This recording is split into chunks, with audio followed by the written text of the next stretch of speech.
Welcome home.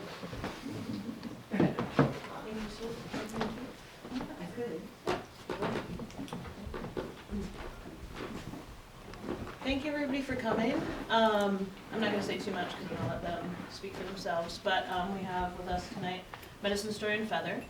Medicine Story has been an activist in the Indigenous movement for over 50 years. He's an author of 12 books. Yes? 12 published, yeah. 12 published books. Poet.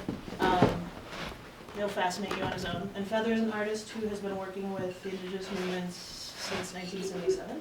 Yeah, so I guess that's 40 years too. Yeah. And most recently spent the majority of the time of the Standing Rock occupation there. So they're going to be talking about their own experiences, Native American activism since day one, and just sharing a lot of good stuff with us. And then afterwards we'll have a Q&A with everybody.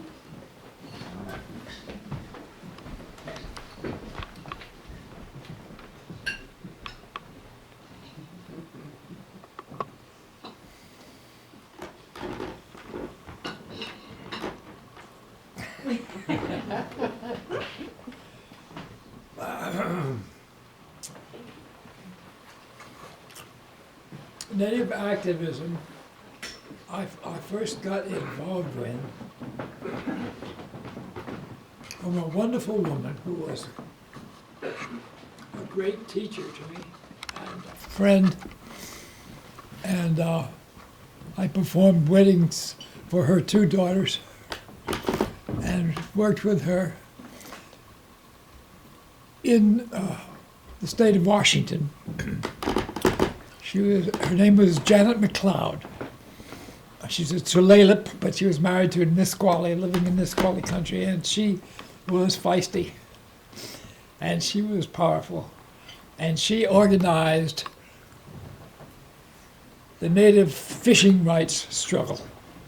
Now, the native people in that area lived off of the salmon forever, you know. Then you get all these people that come in to fish the salmon, to put it into cans and sell it. And you have all these sport fishermen coming in, and they want to curtail everybody's rights. These indigenous people that have been living off it before all these other people arrived. So that was quite a struggle. People got killed. People were murdered. Janet reached out. She got Dick Gregory to come up there, join her. She got Marlon Brando involved. And she got me involved because I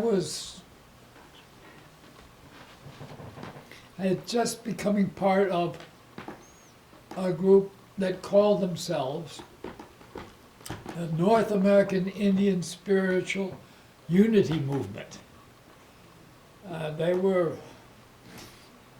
spearheaded by some spiritual leaders, notably Thomas Banyakia of the Hopi, and Chief Beeman Logan of the Seneca, and Mad Bear Anderson of the Tuscarora. And we were doing unity gatherings in different parts of the country, bringing people together, not for political action or activism, but to see what kind of spiritual stuff remained in the different areas of North America among the First Peoples. And people came and they learned from each other and learned from neighbors. And like my own people in the East, my people of the Wampanoag Nation of Massachusetts and Rhode Island. And we pretty much lost most of our culture by assimilation. Our language disappeared in the 1920s. Trying to get that back and stuff. But we'd lost a whole lot. The only thing that remained was our stories, which I held on to because they are unique to us. But when I went to one of our notable spiritual elders, Evening Star, and I asked her about our traditions and our spiritual things, she said, I'm afraid you're not going to find that around here. It's just drifted away. She married a Western Indian from Oklahoma, so she was aware of what was going on in the rest of the world. She said, go west, young man, go north, go to Canada. So I did that, making different trips at different times. The notable thing I'd like to tell you all about that is that everywhere I went, the elders were so happy to see me. They were so welcoming. Largely perhaps because they were being neglected in this time of assimilation and so forth. And the young people were coming up and saying, the elders, what do they know? You know. I was with some of these young guys in a teepee at the first Rainbow Gathering, and I said, you guys got any elders? Oh yeah, we got elders. Hey, what do you learn from them? We don't pay attention to them. We'd rather go get stoned, you know. I said, well, I sure would love to talk to your elders. Well, come on up and visit, you know, we'd love to see you. So that's what I did every chance I got. And I felt so welcomed. Like I went in there thinking, my people have lost it all. What are they going to think of me? Oh. And they were so happy. And they said, what do you want to know? And I said, well, I want to know what's the matter with human beings. I mean, why are we making such a mess of this world? We were at war in Vietnam.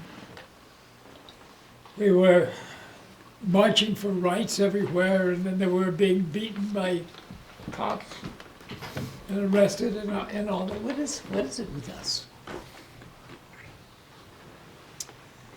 And they said pretty much the same story with varying words, but it was like people have lost their instructions. Oh, nobody ever told me about instructions. Oh yeah, there are the original instructions for all human beings. And our people held on to them as long as we could. We try and hold on to them still. The young people of today, not so interested. So we're very glad that you're here, you know. And they began to tell me about it. I have written a book called The Original Instructions, in which I've listed 12 chapters of different things that I've learned from the elders over the years. But I think I can cut it short to the top three, just to keep on moving with this. The top three instructions, as I understand it, respect is the number one, which pretty much every native raised person got as the lesson from their elders, their parents, everybody, the older kids. Respect. Respect the elders, respect the children, respect the women, respect the men, respect everything in creation, because it's all sacred. Everything is sacred, and it's all connected. Everything is in relationship, and that relationship is also sacred and important. So you can't mess with one little thing over here, because it's going to mess with everything. And the second instruction is that when human beings come together, they need to be in a circle. Old Black Elk, Nick Black Elk said, we need to get together in circles because the power of the world works in circles. And everything tries to be round. He said in the old days when we were a strong and healthy people, All our power came from the sacred hoop of the nation, the circle. Because in the circle there's no top, no bottom, no better, no worse. The older and the younger are equal. The rich, the poor, well, we don't have really rich and poor, because in the old ways, if you had more than everybody else, you would be embarrassed to the point of being ashamed, and you would have to have a giveaway to even things up. See, it's embarrassing to be richer than anybody else. That's not a goal. So all these things were part of the original instructions. And the third one is Thanksgiving. So we begin everything we do with a Thanksgiving. All the circles that we've held here with Organic Valley, we began with people holding hands, and I said, let us give thanks to the earth, which gave us birth. Our Mother Earth, which has taken care of us all our lives, which has given us everything that we need, and everything we have is their gift from this generous mother, who in her beauty heals us. And we need to give thanks to her. And we need to give thanks to all our family on Mother Earth, all the other human beings and all their different cultures and ways, and all the animals of all kinds, all the plants. And my elders would say our relatives are also in the rivers, in the lakes, in the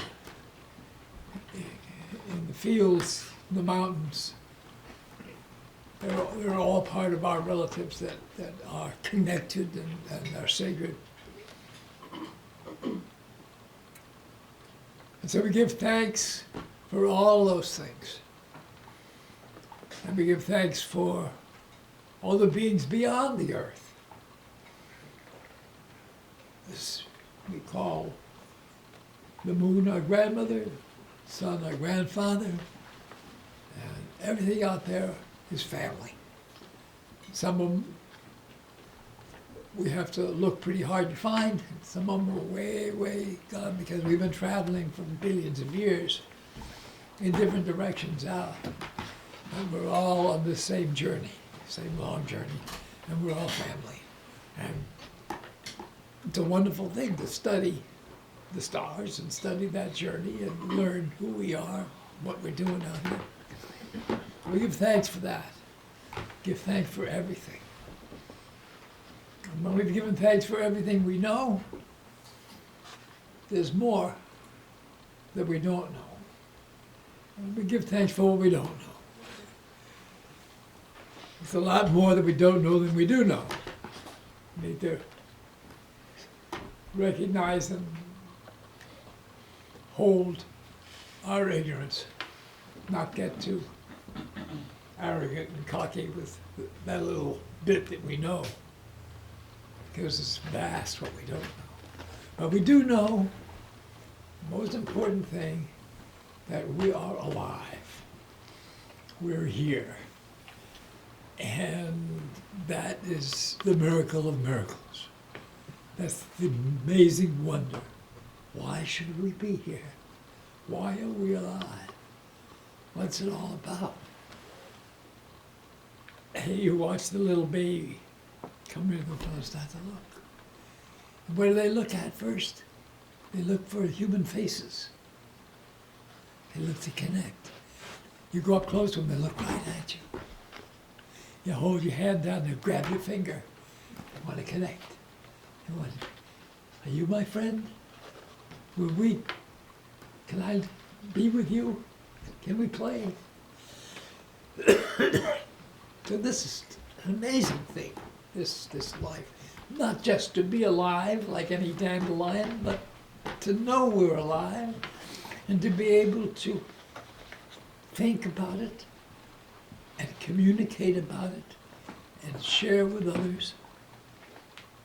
And there's this other gift, which, wow, it's the gift of gifts, isn't it? But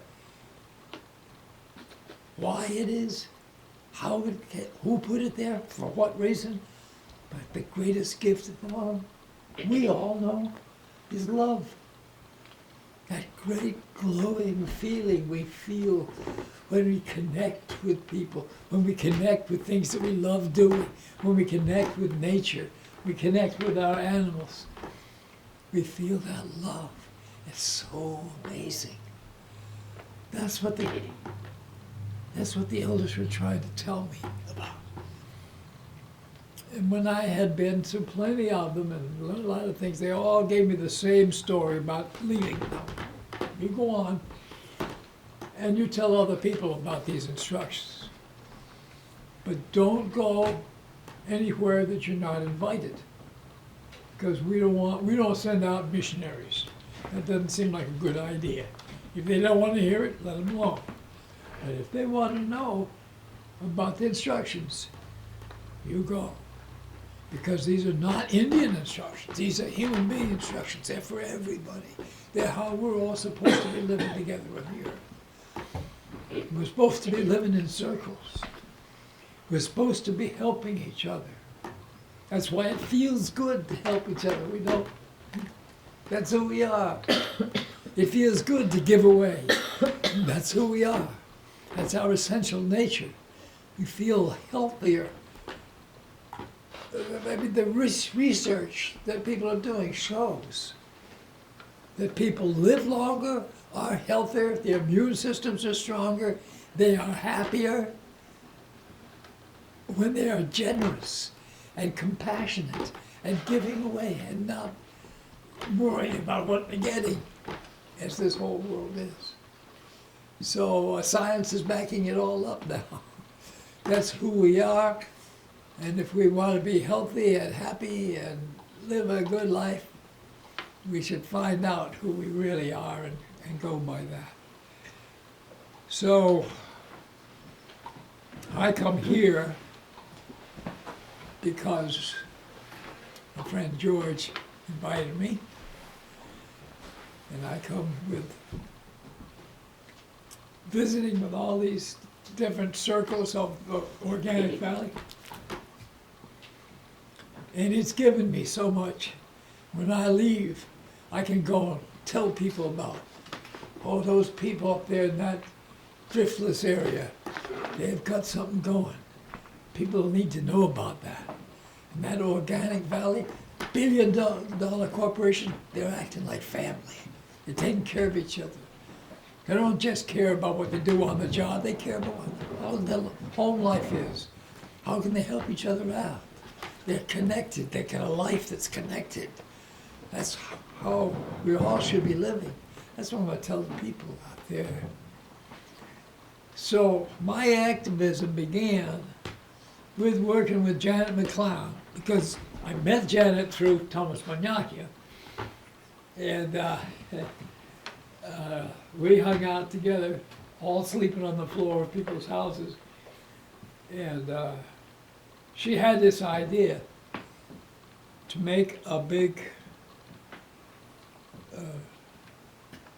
a unity gathering, like the people did, and have Thomas there.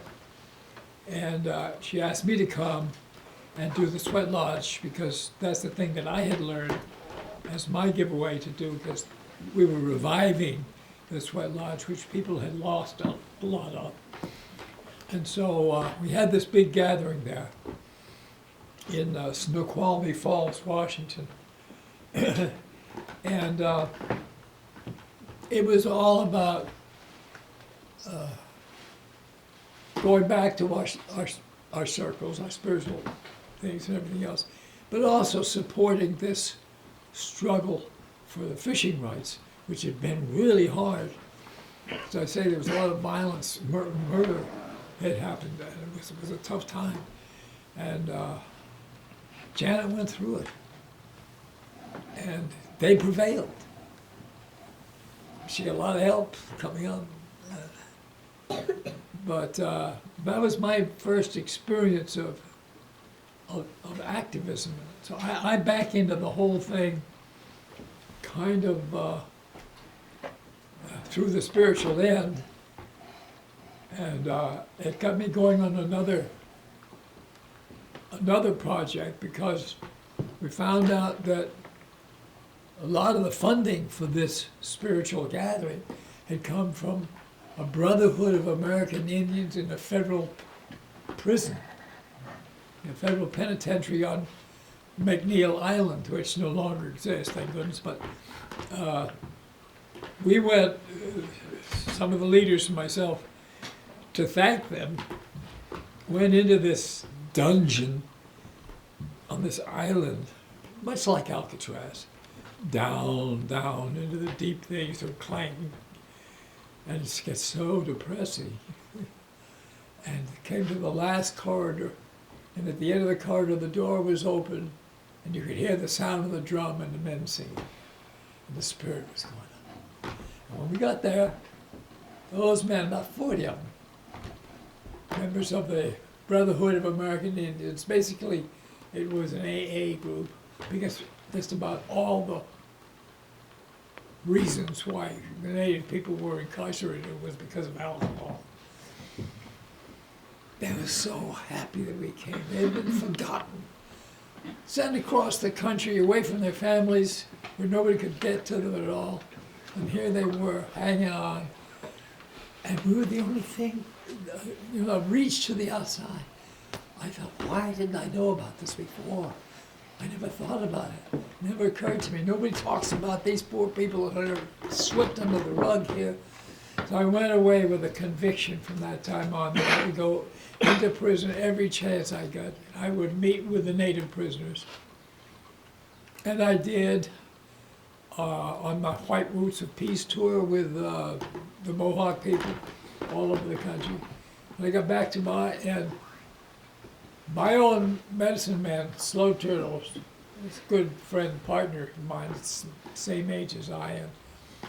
And he was asked to start up a prison program in Connecticut, and he asked me to come, and Keezetanumuk and a couple others to build that program. And he asked me specifically for the Sweat Lodge, because I was the Sweat Lodge man. And from that time, in 1985, well, that's when I met my partner too. Elika was visiting me from Sweden. I came home and she was in deep conversation with Slow Turtle, and they both told me we were going to go into prison. So she's been with me in the prison program also ever since, and also organizing all of the things that we do. We're presenting these circles all over Europe. And she began the organization of it in the first place. Now it kind of organizes itself. We travel all over making family camps and teaching the Circle Way, teaching people how to listen to each other. And if you want to know the whole story about how to connect with people, how to make circles, how to get close to people, how to make your relationships better, the whole answer is to listen. But not listen the way we normally listen, like we're looking for our way into the argument or to present our own agenda or something like that. To listen with a completely compassionate empathy, to try and see the world through the eyes of the person we're listening to, with no judgment, no analysis, no critique, no head trip at all. Just, this is how this person sees the world. And your world gets expanded by that. And when you do that with each other, you get closer and you just build all the relationships more and more. So you have that as a brief thing of what I do. I have been involved with some active things since then. Over the years, I was in on the longest walk that we all did to Washington, D.C. back then. And we had some local ones in our area of Massachusetts. I was always in on those. And I was definitely a supporter of the American Indian movement. But I have to say, it wasn't a happy family, and there were factions developing and so forth. I was very close to Vernon Bellecourt and somewhat to John Trudell, but I never could get close to Russell Means, who was always calling me that uptight East Indian. And I don't know why, but I got the cold shoulder from Dennis Banks too, a whole lot. And that whole thing kind of split up a lot in those days. It's a shame because what my elder said is that we need to be working with each other. We need to be supporting each other. We need to be speaking well with each other. The rule of the circle is you never say anything derogatory about anybody in the circle. That's what my elders told me. Don't do that. And it would cause you all kinds of trouble. But that was going on all over the place. And it's hard to get the circle out of there. So when people get together, I mean, a lot of people do know that. I know Feather knows that when she gets together with people. Our friend Starhawk is wonderful with circles and it's supporting people and so forth and so on. I'll just leave you with saying, my next book is called Permaculture of the Heart. And it is about all the ways in the past 3 decades that different organizations unknown to each other have proceeded to develop ways to open our hearts, to come closer, to give our love, to be compassionate, to work together. And it's the wonder of the book for me is that as I compile all these different things in different chapters, I see they all, without any knowledge of each other, reference to each other, they all come to the same conclusions about how to get through this stuff together. And it's love. That's simple love. We used to think in politics that's mushy. I got a book I just got, and I'm eager to get into it because I understand one thing about it. It's called Political Emotions. And I just looked at it and they said, this author says, we need to put love into the justice system. Oh, that I've been saying for years. What if everywhere you went, people were only communicating their love?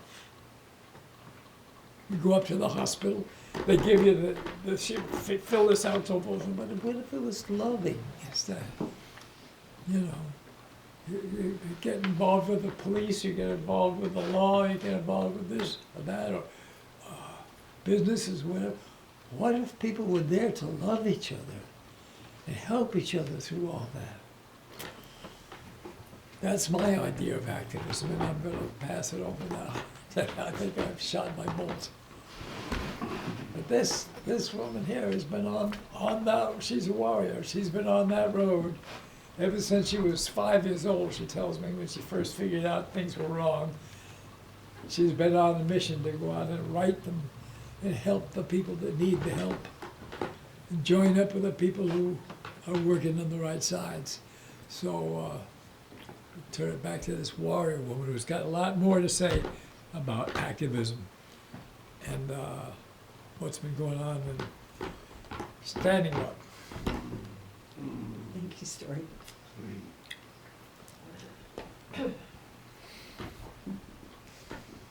Well, I've also been an activist as an ally for lots of decades. Back in 1977, Grandfather David Manange rode into the Rainbow Gathering in New Mexico in 1977. He was 92 years old and, 94 years old, totally blind, and rode in on horseback.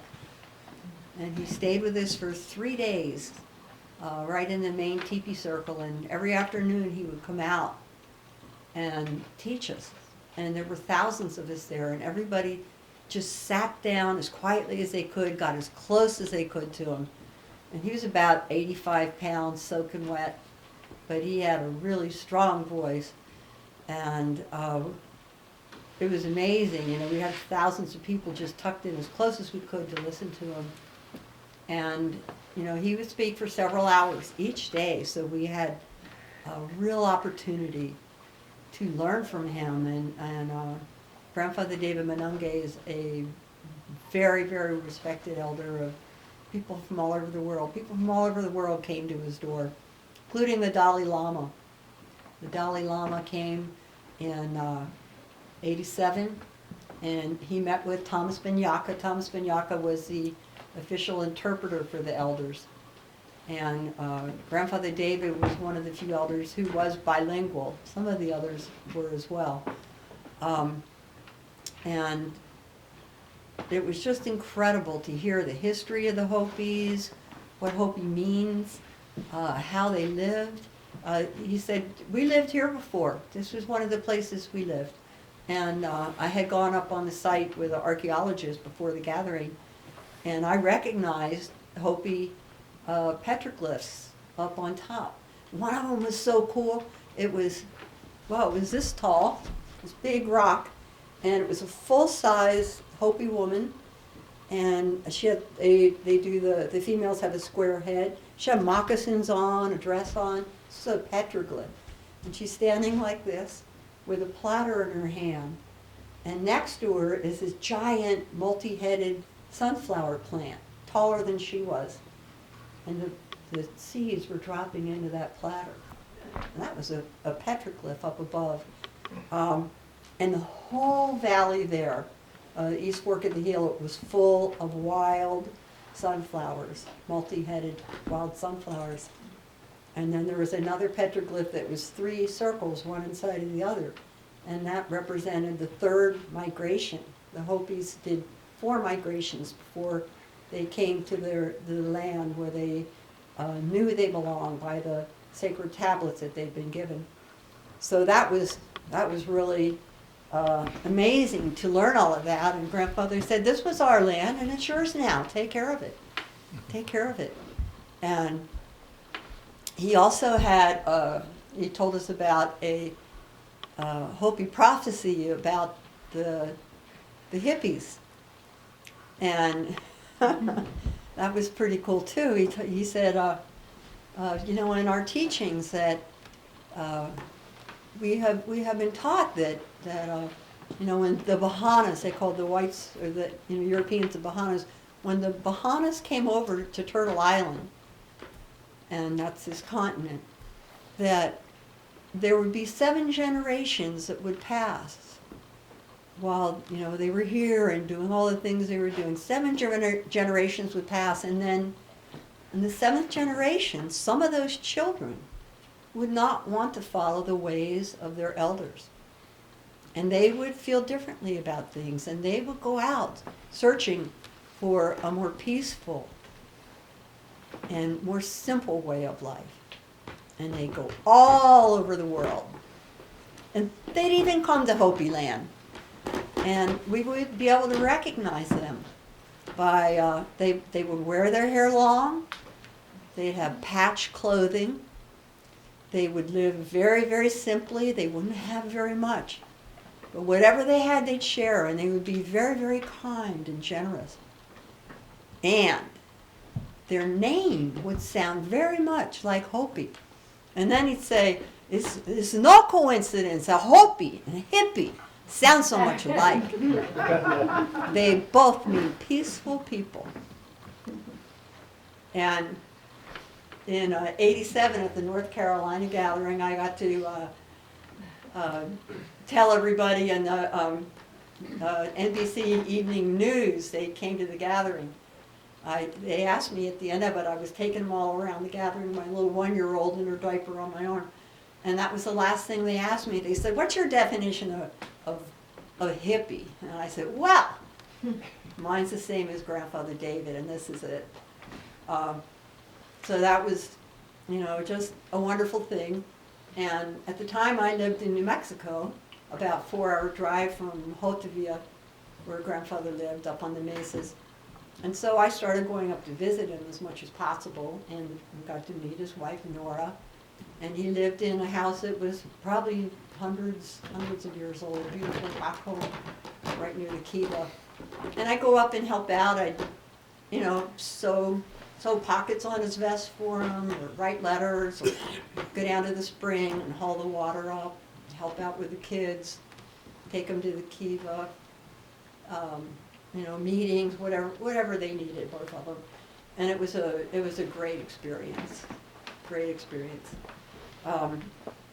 So through Grandfather David, I also met Roberta Blackgoat and Catherine Smith of the Dene, and learned about the relocation of the Dene and the Hopi.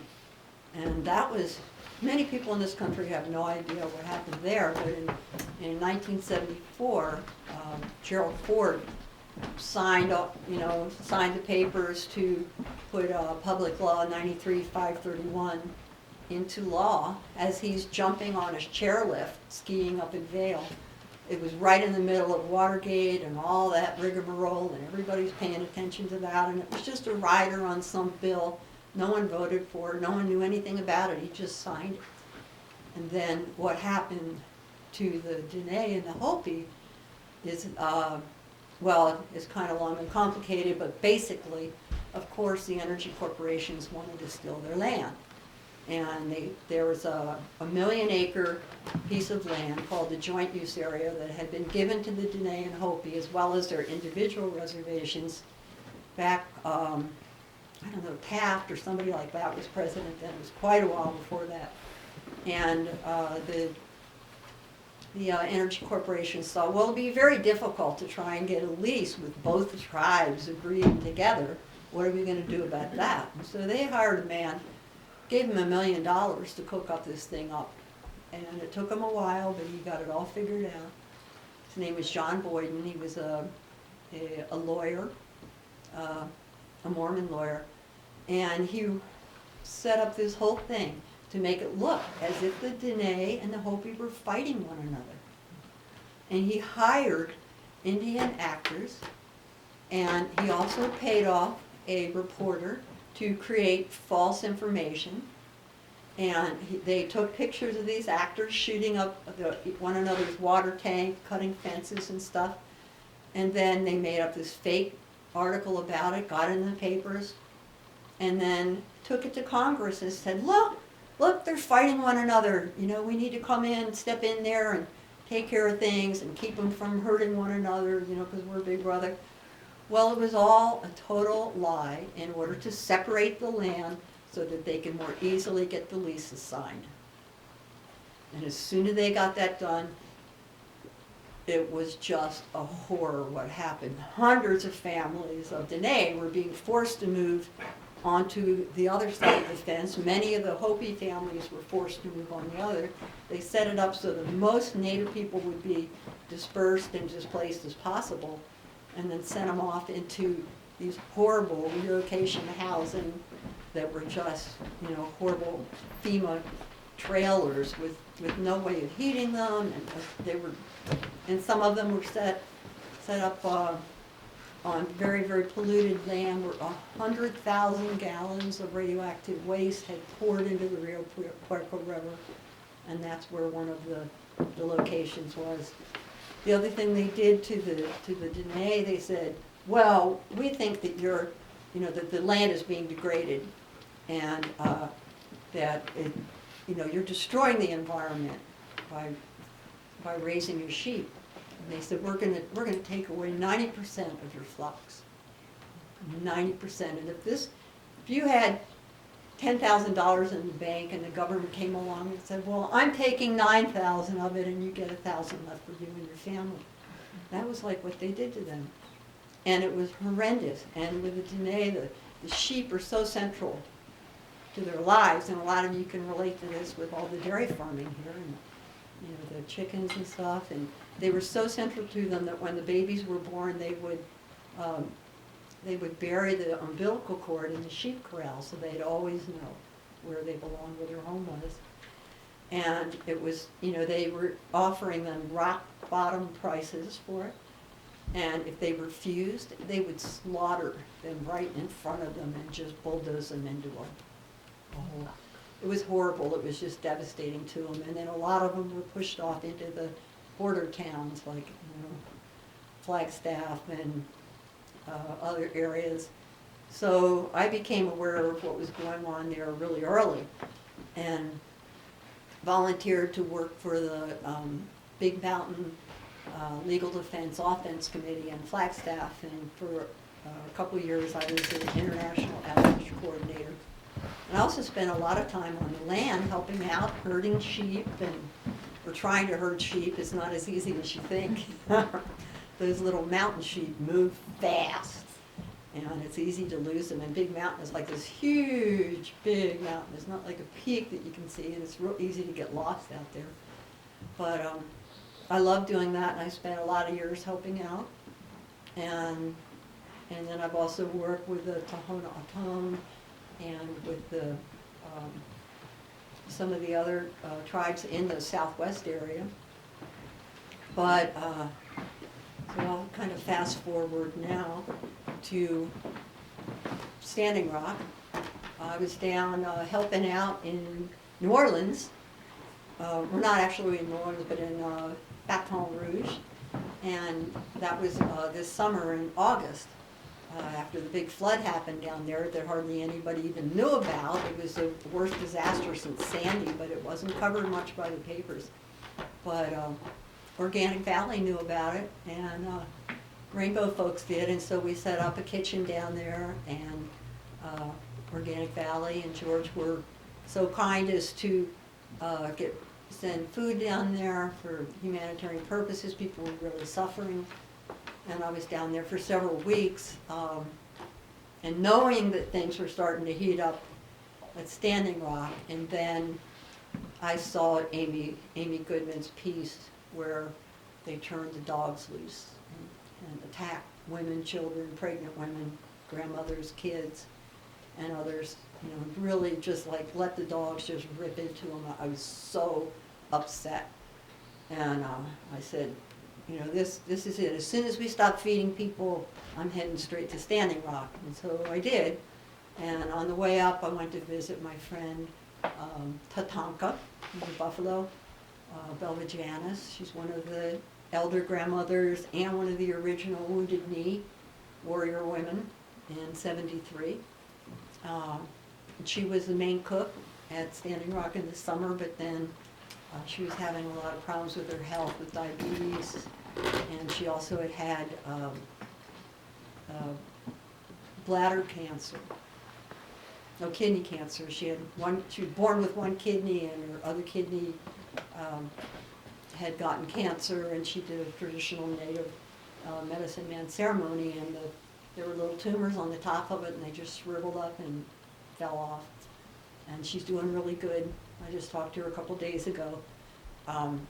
So anyhow, I went to visit Belva, and then I went to visit Bear, who's a Ponca warrior, on the way up to Standing Rock. And then I was there from September until just a few weeks ago. So when I got there, I realized that I was just so thrilled, and that it was really what I was born to do.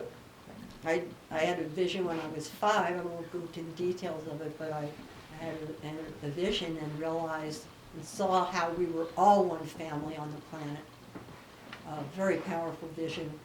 And coming into Standing Rock and seeing all the tribes and all the flags and all the people there, all together, who were just drawn there. And when you talk to people and you say, I just had to come right away, I just knew I had to come. And the strength of everyone together, and so many youth and young people from Arizona. They were the ones who started the whole thing. They ran from Arizona all the way to DC to support Standing Rock. And there were young people that ran in the wintertime, all the way from Nova Scotia way up there, 1,000 miles, and some of the youngest ones were only 11 years old. They ran through the blizzards in Canada to come to Standing Rock, and they didn't arrive to Standing Rock till January. So I was just so thrilled to be able to be there, to be able to help out, and the elder grandmothers were so powerful and so strong. It was just an amazing experience, and it was hard at times, and there were things that got confusing.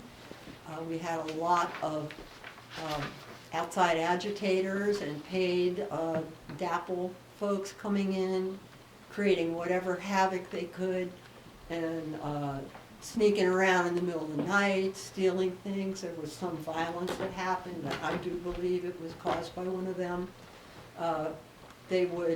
Some people actually saw them in the front line of the prayer actions that we were doing, grabbing people and throwing them into the cops. And then we had the helicopters overhead and the planes overhead, and it was really stressful in many ways, but at the same time, there were great kitchens and people were working together, and we had community meetings every morning. Johnny led them, and just come in, community meeting, and you find out what's going on, what's needed. We were starting to build a winter camp. I came in with Red Warrior Camp as an assistant for the head cook, one of the head cooks. I was taking care of her daughter, who was like one of my other kids, and her little daughter is like one of my other granddaughters. And then I took a pretty bad fall. I fell in one of the really high winds. Couldn't wash dishes anymore, so I thought, well, I better do what I really do best, and that's working with the communication, rumor control, and media. So from that point, in mid-fall, I started really focusing on that. And it's just been an incredible experience, and the wonderful thing, being able to help out with the Organic Valley food donations. And in the beginning of the summer, George was sending up, every 3 weeks we get a whole pallet of eggs, which is a lot. It's like 10,000 eggs, really a lot of eggs. And that was great. And after a while I found out he was paying for it out of his own pocket, and I thought, wow, that is so generous. That's just amazing. And I spoke to him on the phone about it, and I said, well, what are the policies of Organic Valley? And he said, well, it has to be a humanitarian purpose, and so far it's just been for tornadoes and floods and all this kind of thing. And we've never done it in this sort of a situation. And because we're from all over the place, all over the map, we have made a decision not to do it for political purposes. And I said, well, of course this is not a political thing. This is very much a humanitarian thing. And he said, well, I'll go to the board and see what they say. So he went and spoke to the board, and they said, all right, let's help out there. And then every 2 weeks, we get 6 to 7 pallets of food to share with everybody in the camp. And at that point in the fall, we had 10,000 people around Thanksgiving, I think easily 10,000, and people coming and going. So it was just huge benefit for everyone. And we had a lot of kitchens, and at some point we had maybe a dozen kitchens on this side of the river and it was just such a huge boost for everyone, and it was really, really fabulous. So I loved helping with that. And then, sometimes the big blizzard would come in right when the semi was coming, and people couldn't even get up out of camp because it's just sheer ice. And I might be out there in the parking lot all day long trying to find how to get the food out to everybody and everywhere. But that was a really, really wonderful thing. And I loved going to the morning meetings and hearing the teachings. And one of the most beautiful things was, I've got this in my book, the 7 spiritual values of the Sioux. The Great Sioux Nation is made up of seven different tribes. But it's very simple. And I'm going to read what these qualities are and think, if you can, about other religions, other ways of being. And this is really how the traditional people live. Prayer is number one. Everything's done with prayer first, always. The meetings always began with prayer and giving the kind of thanks, as Medicine Story just did, considering everything. And they always ended with prayer. Many things were done with prayer, with how the food was prepared, people wake up in the morning, all the singing and drumming. It was everywhere. And it was just, that the love was so strong. And respecting one another. And compassion. Having compassion for everyone, no matter who they are and what they've gone through and what their lives are like. And having that compassion. Honesty is a huge one. Being truly honest with one another, with yourself, with the Spirit, being honest. And this one, like Story was saying, it's just so much a part of their culture is generosity. And I love that. And just, people are sharing, and it's just so much fun. Everybody's sharing with one another. And giving and being of use and helping out. And people were just running around helping everybody out. The elders were very well cared for, and children. And so it was, just that compassion and generosity, everyone helping each other. And humility. Ego and being the most important person, that's not what the leaders and the true people are about. Through humility, being humble with one another. And that's how you can really see the difference between someone who follows their traditional values and maybe someone does a little bit, but they get off on colonized by the white ego thing. And the last one was wisdom. So we studied these and we were taught these, and we had great workshops and in the traditional values and the women and the grandmother's teachings and the beautiful sister ceremonies every morning. We began in mid-fall with the women's water ceremonies. That was just so terrific. And at some points there were hundreds of people involved, and going down to the river, beautiful singing, and everybody would get to go and touch the water and come back up and help each other, and lots more singing. So that was, just an absolutely wonderful thing. I think one of my favorite actions that we had, and this is a really important one to me, because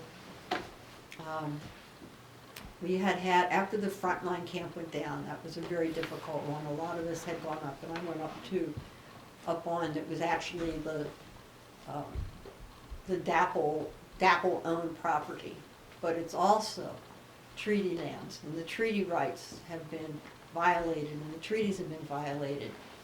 So the treaty land belongs to all the Native people in the Sioux.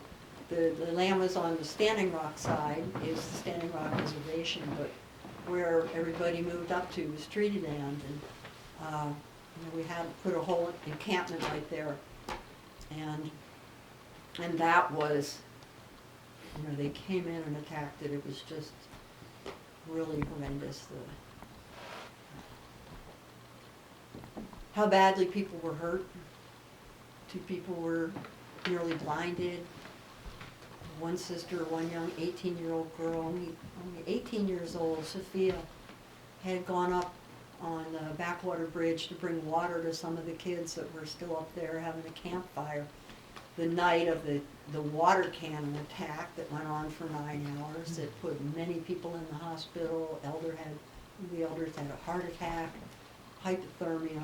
I mean, it was just horrendous what happened. And then when I was working with the medical team and trying to get people dry socks and everything, and then I went up on the bridge at the very, probably about 1 o'clock in the morning, and I had a Guatemalan talking stick that was given to me, and I went up there with that, and I was praying and talking to the DAPL guys on the other side of the razor wire fence. And then eventually they left, and some of the kids, I'll call them kids, but they're, you know, all different ages, they came up on the bridge, and all on either sides of the bridge, there was just sheer ice from the water cannons, and they all still had their garbage lids and different things they were using for protection against it. And they just all of a sudden started laughing, and they jumped on their lids and started sliding down the hill, and it was really fun. I took a little video of it, we put it up the next day, and then I went back to the medical tent to see if anybody else needed a ride home. But not long after I left, this young girl, Sophia, came out and was helping out, and the DAPL guys came back. Some of them came back, and you know, they were yelling at the people still on the bridge, and there was some confusion, and they said, you have to move back, move away, and Sophia was walking away, and they targeted her, and they shot her at close range with a compression grenade and blew up her arm. It was just like down to the bones. It was just split open. 18 years old. There was no need for that. So her life has affected the rest of her life, and we thought at first she was going to immediately have to have that amputated. It was really, really bad. And it hasn't been amputated. They're doing different surgeries on it, and I'm not sure the most recent information about Sophia. But, you know, there was just absolutely no reason for this kind of response from the government. So after that action, we had the whole, Ocheti Sakwin means the 7 council fires. And they were waiting for all the elders to come in so that there was one for each of the 7 council fires of the Great Sioux Nation to be represented. And they were finally all there and together. And then they wanted to be the ones to always go out and to begin the action with prayer and with the songs. And so about not too long after that, it was November 2nd, there was a wonderful action right on the river at the bottom of Turtle Island there. And the elders came up first and played the drums and sang, and we were really working to try and educate all those men in uniforms over there. There were the snipers and all these guys, and a lot of the water protectors just jumped in the water. It's November 2nd in North Dakota. They are in the water up to here, standing in that ice cold water for 4 hours in front of them. And it was the most peaceful, most beautiful action that we had. No one was arrested.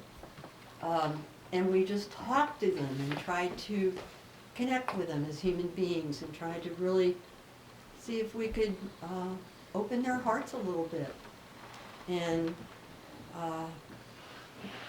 it was a powerful day, a very powerful day. And one of the things, I was passing around this Guatemalan talking stick that had been gifted to me just a little bit before that.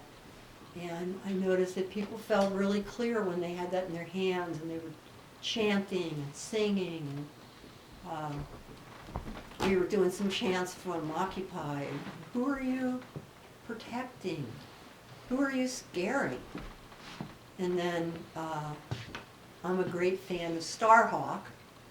And if any of you haven't read her book, The Fifth Sacred Thing, it's a wonderful book, and I believe she might have channeled what happened at Standing Rock. If you would read that book now, you'd know exactly what I mean. And in the end of the book, the Earth people that were refusing to have anything to do with the violence and all the armed forces and things that were going on, They were trying to connect with the soldiers. And they would say to them, come join us. We have a place for you at our table. Come join us. And then they did come join. And eventually, all the troops laid their arms down and came and joined them. And that was how it all worked, how it all happened. Well, at this action that we did, we were chanting that to them. I started to chant. And just looking over at them and seeing their eyes, I could tell that some of them were being affected. And the very next morning, 2 of them turned in their badges and said, we did not sign on for this. They turned in their badges. And I feel really that that's how we're going to have to get through what we got going in our world right now, because through the Hopi prophecies, the Mayan, the Lakota, the Black Snake, the Zigzag Path to Annihilation, all of them are fitting together. The Mayan calendar, everything's fitting together, and it's coming to a point where we have to come with love. Have to come with love, and to try and touch the hearts of those who do not understand. The Hopis call them the ones whose heads are not attached to their hearts. So that's really what I think our challenge is as we go into this next time period. I know some of you were there. Raise your hand if you were at Standing Rock, even any time at all. Great. Raise your hand if you helped donate or send anything food-wise, and keep the other hands up. Well, that's just about everybody here. Yay! Thank you. Thank you.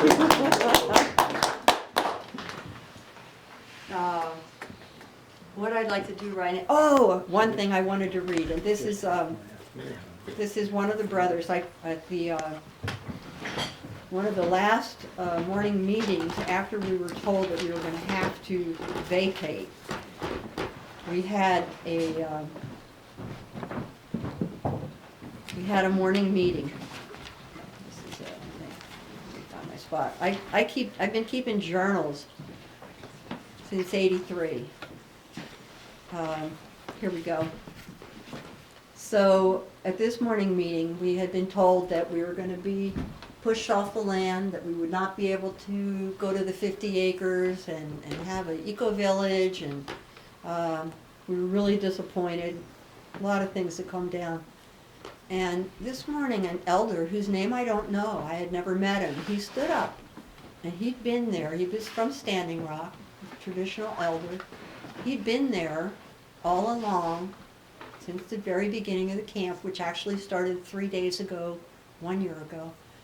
And he stood up to speak, and he said, this is the first time I've ever stood up here to speak to everyone, because I've just been listening and observing for all this time since the beginning. And he was really excited. And he said, all 4 colors of the medicine wheel are here and have come together. And we saw this in a dream 20 years ago. And now you're all here with us. And this is a miracle. And this is part of the fulfillment of a prophecy that we saw 20 years ago. It says, I am a Lakota, and I am from the earth. We need to stay as long as it takes to protect the water. We are a community. We are the ones who make the decisions here. All of us together, all 4 colors. And then he says, I don't know what the tribal council is saying. And then later on he says, I don't care what the tribal council is saying. This is what we, the people, are saying. And then he helped teach us what we needed to know. He said, the first thing that you need to do is to heal yourself. We have to heal ourselves and to ask forgiveness. To to ask forgiveness from those that we feel that we may have hurt, and to accept forgiveness from those who may have hurt us. And he says if we're still focusing on the past, if we're still having resentments, fears, things about the past, it's like trying to work with one hand behind your back. And right now, our world needs us with both hands. And we need to be in the now. So heal yourselves, heal your families. That's the first thing. And then he says we have a lot of work to do. Oh yeah, also he says we need to use both hands and to pray to the Great Spirit. Let go of all guilt, shame, regret, resentments, and negative memories from the past. And I know this is something I've struggled with. And a lot of people who have suffered, we all have in one way or another. That this is a big thing to do. And I put one of my hardest ones to rest, my hardest resentment to rest. I won't get into details, but I was married to a Vietnam veteran. And when he went through delayed stress syndrome 40 years ago, we didn't know what was going on. He thought counseling was for sissies, and he ended up getting very violent towards me and eventually deafened me in front of my little children. And and he has since passed. He died from Agent Orange poisoning, a horrible death, 5 years ago. But that's been a hard death for me to mourn because he never said I'm sorry. He never even, admitted anything. But when I woke up on Veterans Day at Standing Rock, as soon as I woke up, I said, this is the day that I totally forgive Jason and let it go, because he was a victim of war, the Vietnam War. And I did. I let it go. So we have a lot of work to do. All colors of humans are finding their roots. We are healing. Stand with us in prayer. It's the new way of world peace. We didn't ask for you to come here and get hurt. Come and pray with us. And come to the unity fire.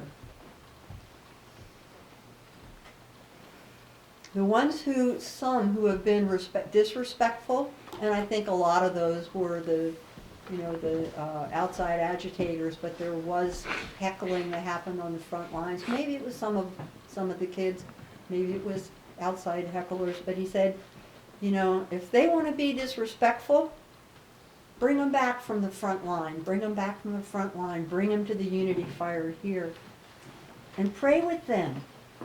Ask them what they need. It is in our language. There is no word for warrior. We don't go out and aggress against others. We are protectors. We have to move to higher ground. Heal yourself. Be at peace. There's unity through peace. We are all brilliant minds. Wisdom needs to be shared. Too many people are stuck in the past. The new vision is now. Together, we will do this. And this elder was the voice of the people, of all the people.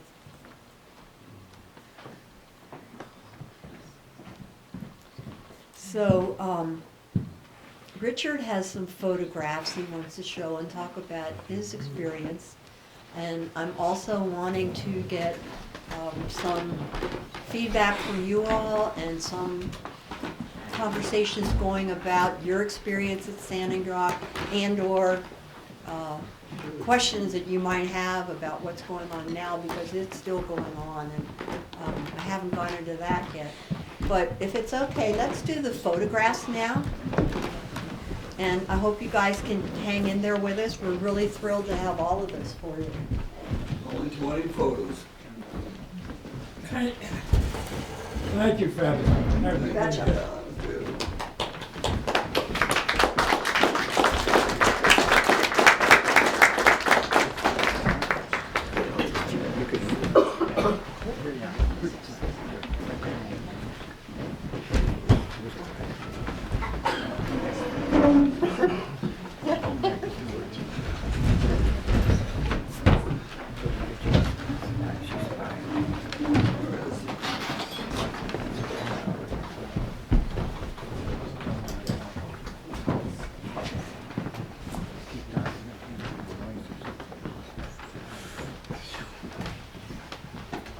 I'd sure like to say good evening, and thank you, Medicine Story.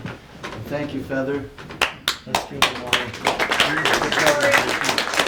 Thank you.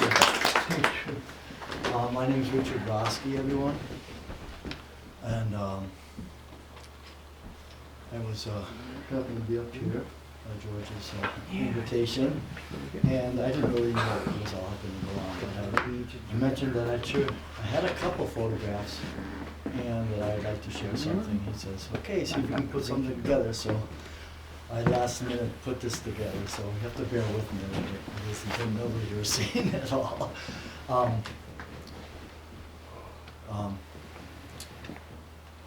Just want to say something about this whole thing. It's a very powerful experience for anybody who's been there. I'm sure of it. Life-changing, and it's such a deep-seated thing that it's hard to let go of it. Even, and a lot of people are still going through a lot of suffering. Any of these pictures you see here, there's no trace of anything left. So we'll start from there. This is what you see from the north coming on Highway 1806. You probably, for those who haven't heard of that particular road, that's where the bridge where you've, if you haven't, who hasn't heard a lot about this actions? Anybody here at all? Okay, I didn't think so. Okay, so so when you cross over the bridge, the Cannonball River is the bridge marker, and on the other side of the bridge, opposite of this, is Ochedi-Sakowin Camp. Okay, and then a little farther up was the North Camp, where the pipeline was coming across the road, and then they had a North Camp there, because that's all tribal land, burial grounds, and the little Turtle Mountain, where there was some actions, there was LaDonna, she had the land owned Sacred Stone Camp, and her son was buried on that hill, so they had actually just taken a pipeline and put it right over that burial grounds. But these pictures are more or less about, not about us and them, it's more about like the camp itself a little bit, okay? So, You ready? yes.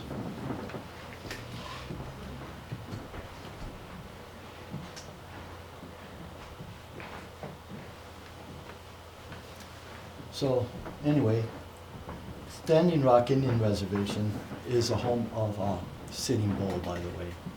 So that should be known. That's a lot of people there are like that. When you're in camp, you know, everyone should know Dakota Access Pipeline. So DAPL, you hear no DAPL all the time. The other words you hear are Mini-Wachoni. Those are the two main things you hear day and night. Mini-Wachoni, and then everybody answered Mini-Wachoni all around, everywhere. But no DAPL is what you hear as you're going to camp. No DAPL. So I thought I'd get this one. You see these signs all over. Mini-Wachoni means what? Mini-Wachoni means water is life. Water is life, and it's said all the time. And yeah, you happen to see these painted all over the place too. And I'd like to have heard like more things about world peace and things like that. But it was the way of life there. So no dapple. So, Okay, I think it's going out there. and when you come into the camp, then you get to see the flags. You can take a walking tour of the flags. You see them, they're all over the place, from about 500 different indigenous tribes, and Veterans for Peace, and some others are in there as well. But it was mostly indigenous people. And this is one you saw by the security gate coming into Rosebud Camp. Truth or Consequences, it made you think every time, you know, about what would happen if this pipeline ever does go through. And of course now we heard it is running with oil. And there's prophecies that have been handed about this, that statement right there. This is kind of little areas of the camp that you see. We weren't really allowed to take too many pitch photos. We're not supposed to be taking photos of the camps. We were told that, and especially ceremonies. So you wouldn't see that on the videos, ceremonies, because they just didn't show it. This is where I was camped when I first came there, and like that's the back of my car, and it was Mr. Hardin and his family, and they're Ho-Chunk people. And so I was there for a few days, and then my other friends came and they got me and they said, we're over in this other camp, so we want you to come there. That was on the side of the hill. We are peaceful. So I wanted to make sure you saw that, because from the airplanes, which were going on all the time, that's what they wanted them to see, that sign. And that's on the hill under the flags, and my camp was like right here. So, kind of like that. These are from Mr. Hardin's families, you know, sitting around the fire. So it's already, I arrived in about October 25th. And by the 27th, I was sitting in jail. But because it was, it was very moving. Everybody was like, when they said front lines, everybody went, streams of people. And this is kind of cutting wood, everybody's helping out, you can see that. Everywhere you go, people were working. You had meetings there, and if you weren't working, you didn't belong there, because everything needed to be done. It was always, we were already winterizing everything. These are youth, you know, indigenous youth. There was leading us. There was basically, the elders respected the youth. When the youth spoke, the elders listened, because these were the ones who were leading the way. And this is what you saw, you know, when you were there. People were moving in that direction. I guess I repeated that one, but that's, you know, again, everyone's working, and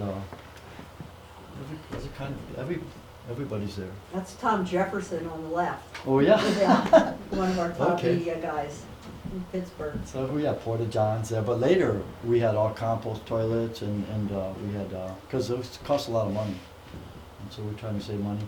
This is a beginning of an action. You know, people are coming and just gathering on the sides of the roads, and already you can see up here, that's DAPL workers. DAPL workers are already coming, and pretty soon there's going to be thousands on that particular day.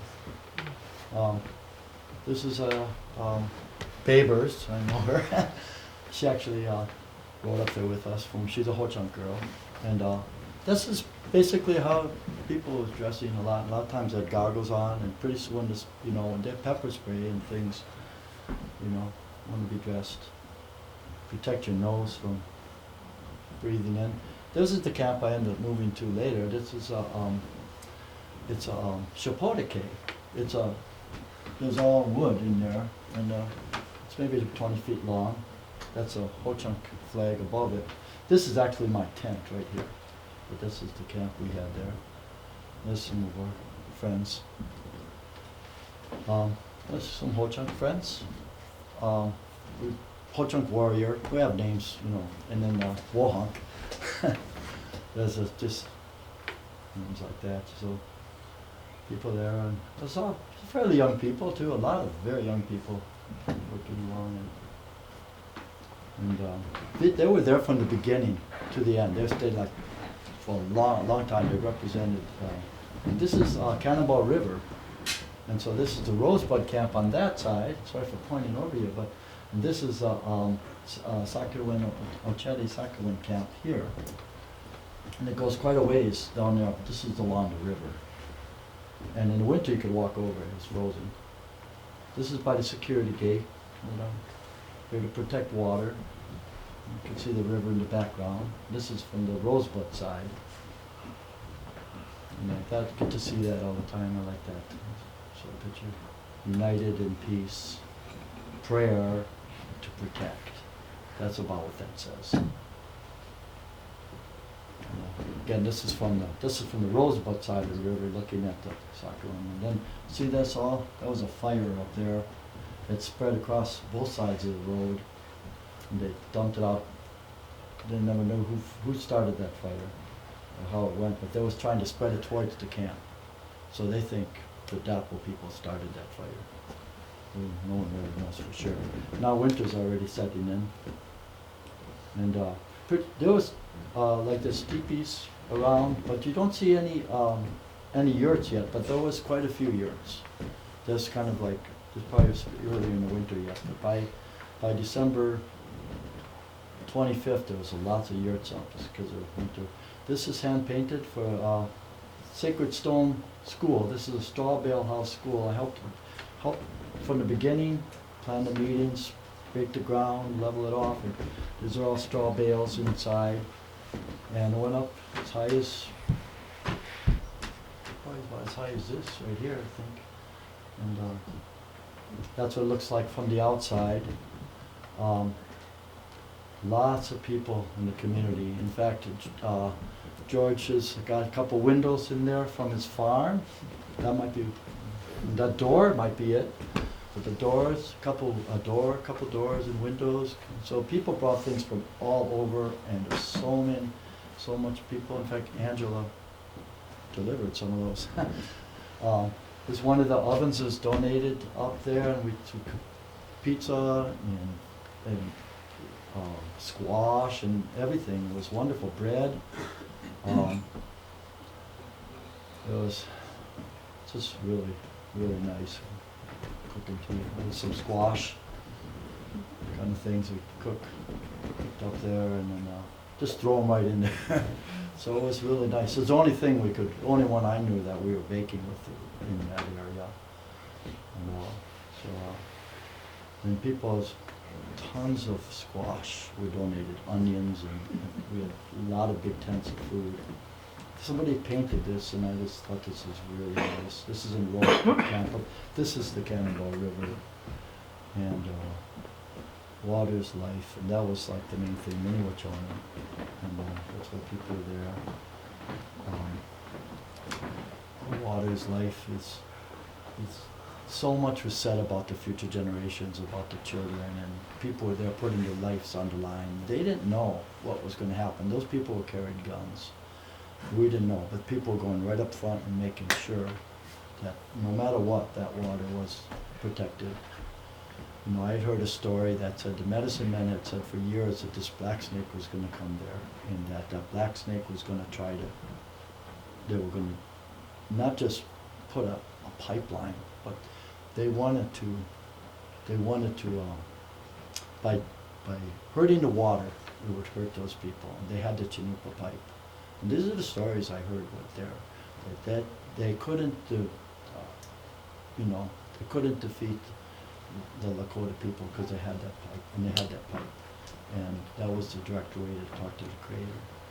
And so these stories were told all different ways, why that pipe, why that water, why everybody needed to protect that. And there's 18 million people down that Missouri River that will be affected by that pipe breaks. So, you know, people, all ages, you know, you saw those little kids going out there like that, just as, you know, warriors, and you saw the elder people, you saw grandmas to me, and things like that. And is that the last one? Yeah. Okay, I wanted to finish this up because I would like to let you know that school, all, anything you saw there, and there was a lot of things that I only took a few pictures, they don't exist anymore.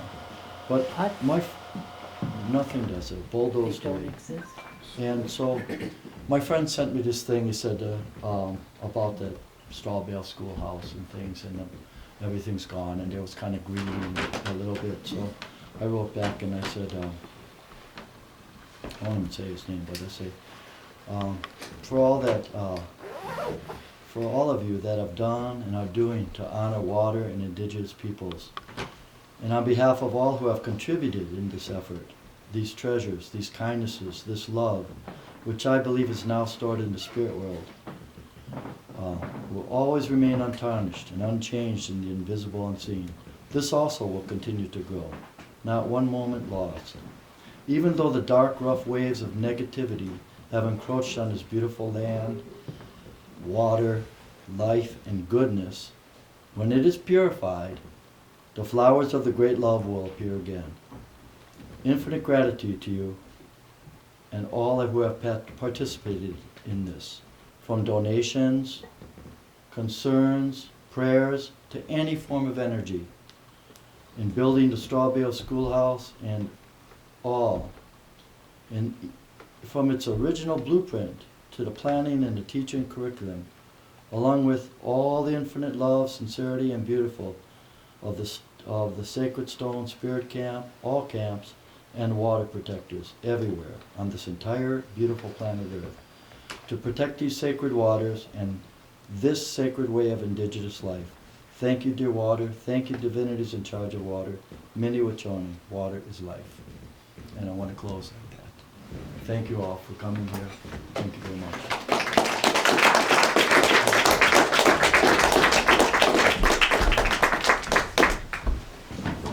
And got some open question time here. Can you just give us a picture of what is, like, if there's 2 camps left, or if there's just one central camp left? Or There is no camp. Okay, there's just There the is regular- no camp left right in that spot, and LaDonna, 3 days ago was 1 year since the camp has just begun, and she and some other folks went down and crossed over to where Sacred Stone had been, and they were looking around to see if they could find any more trash, and they started picking up trash, and the BIA guys came over and said, "You gotta get out of here, we're gonna arrest you," you know, and that was her private land. Yeah. In Sacred Stone on her property. Yes, yes, they did that completely illegally. And we have a wonderful sister named Distance, and she's been working on a class action lawsuit ever since I first got there in September. And we're hoping that's gonna go, but she said it was treason. You know, that it was treason that they did that, because it was completely illegal. Yeah, and it's hard to imagine that it's all gone. But it is. But the fire, you know, that sacred fire is in all of our hearts. And there's the Cheyenne River Camp is open for people to come. And Harold Frazier is the tribal chairman there. And I believe he may be one of the true tribal chairmen. They have no casinos on their reservation. He's right there at the camp with people. They are definitely welcoming people to come and stay there. There's a few small camps around Sacred Stone who are doing, staying also on other private land a little further away, working buffalo hides to be able to make different things out of that and to raise money to continue the fight to protect the water all over the planet. The water protectors, this is pretty cool. A lot of us had trouble sleeping afterwards. I know I did. And the stress of it all, when I was coming back to Montana, I was caravanning out with 2 of my good Rainbow friends who've done the water systems and scouting for the gatherings. And we were coming out of there, and the second day, a big blizzard hit. Just horrendous, you know, semis off the side of the road between Billings and Livingston.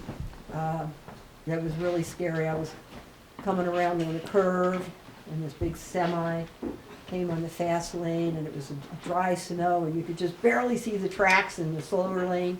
And then they come barreling through there, and you just have a whiteout, and I was on a curve, and the semi's coming. I'm going, ah, hanging on, and I made it through. But after that, I said, once we get to Livingston, I'm putting down roots for the night. I'm not going to drive through this insanity in the cold. And then when I got back to Missoula, I also discovered I had pneumonia. So took a while to heal up from that, but I'm all better. So we've, we have the legal folks going, still there, helping out. A lot of water protectors are having to come to their arraignments and different things that are going on. A couple of them have had the charges dropped that I know about. I don't have a full, clear feeling of what's going on with the legal right now. I'd like to. I know that Daniel Sheehan, a friend of mine out in Oregon, had just said that he had went to a presentation, and Daniel Sheehan, who's a super excellent lawyer, was on his way to Standing Rock just last week. So I know we got some, he's there and good people. We have the ACLU.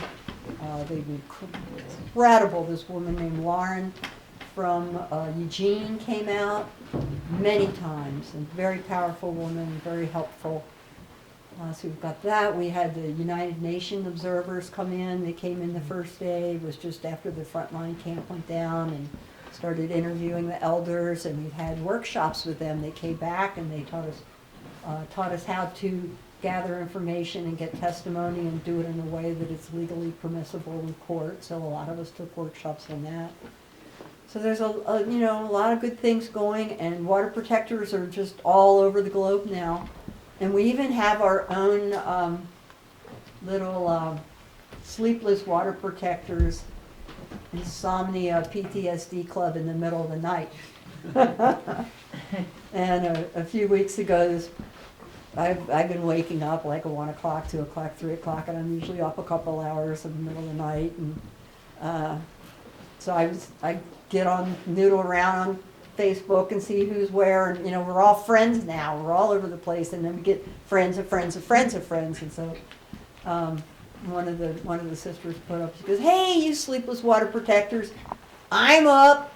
Who else is up? I know you're out there." And in about an hour, I think 300 people responded to her. I mean, it was outrageous how many people were up at that moment, including myself. So we have Lolly B, who's a wonderful trauma counselor who's been putting together a whole network of people that I'm a part of, folks who are therapists and have centers in different places in the world, and water protectors who need help and need counseling. So we're all connecting on that, and one of the media guys was coming through from Portland, but it turned out that his timing, he was coming back through Missoula just as I left to come up here, so I didn't get to see him. But we've been helping one another out in every way we can, and supporting the other camps. There's a big, huge, giant plant that's going up in Tacoma, and it's the largest plant in the world to take crude oil and refine it, this giant refinery. And it's right next to a very small reservation. And in the fall, one of the brothers who lives there, Robert, and his wife and 2 kids came to Standing Rock to help support Standing Rock, and saying, "Guess where the crude's going? It's coming right to us." And so we're going to be, on either end of this. And then he was on Diamond Dave Whitaker's radio show. I was helping with that as well. And then Robert called me up and said, "Hey, why don't you be on my show?" Because he has his own show in Tacoma. So there's, a lot of people are settled and working hard in their areas, and then bringing this in from Standing Rock and the information. So it's all getting out there. And, we just have to keep at it. It's not going to go away. We've got people that are determined to destroy the earth through their ignorance and greed. So it's a big deal, and through the prophecies, if we, Grandfather David taught me that there's 3 ways that Great Purification could come down. And it started when the first atomic bombs dropped when my mom was pregnant with me. And he said that there would be a period of time that would begin the Great Purification. There'd be a period of time, maybe 70 years or more, which has been about that. And that one way it could happen is once the bombs dropped, the people of the world would realize this was a terrible, horrible idea. And we should not have any more atomic bombs to do that kind of devastation. But unfortunately, people didn't really wake up to that. You know, look at all the nuclear power plants and all the plants in Japan now and all.